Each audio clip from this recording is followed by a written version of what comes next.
This Valentine's Day, ditch the box of chocolates for a different kind of treat. These cheesecake-filled strawberries are a healthier alternative.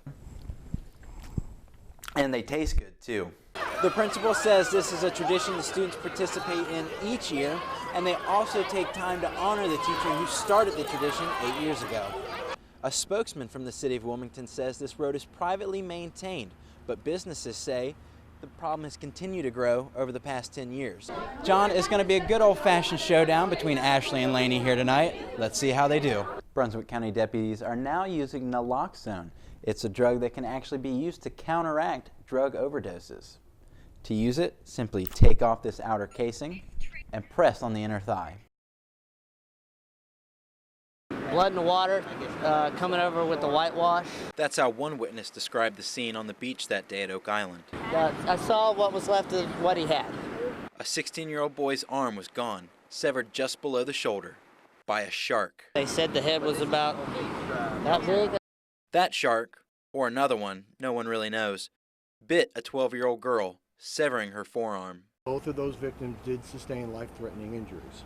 Both of those attacks happened within an hour and 2 miles from each other. They were 2 of 8 attacks in North Carolina, 59 in the U.S. and 98 worldwide in 2015. A record, according to the Florida Museum of Natural History. Attack is probably a misnomer. It's more of a bite, a mistaken identity. Humans are not on their menu. So why were so many people on the menu last year?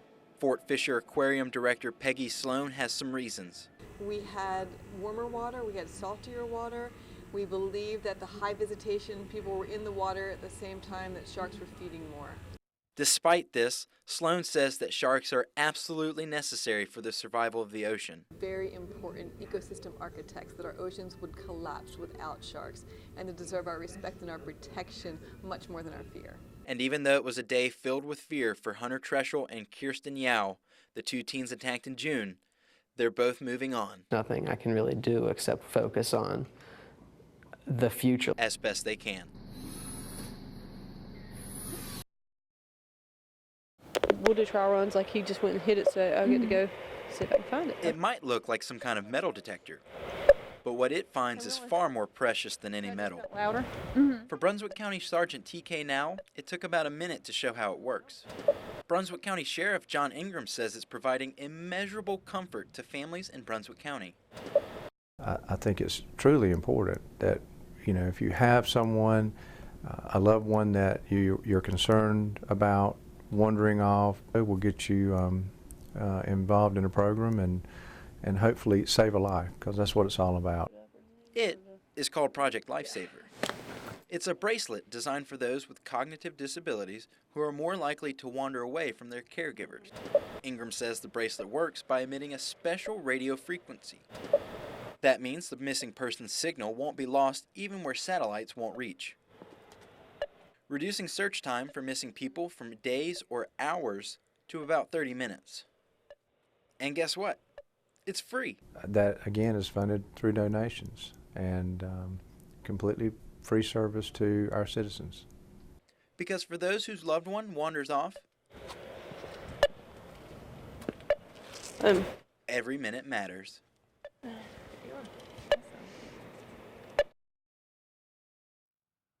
Traffic is something drivers deal with on a daily basis.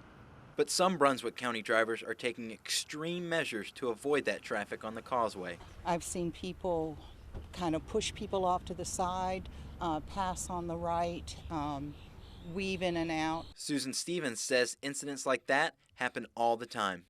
You can see this car drive on the side of the road. One driver even pulled into the other lane, driving the wrong way. Some are afraid drivers will take it even further. These people who are commuting, they're going to kill each other. Police are still looking for the suspect involved in a road rage assault. The suspect followed the victim into a gas station and attacked him, all because the victim failed to use a turn signal.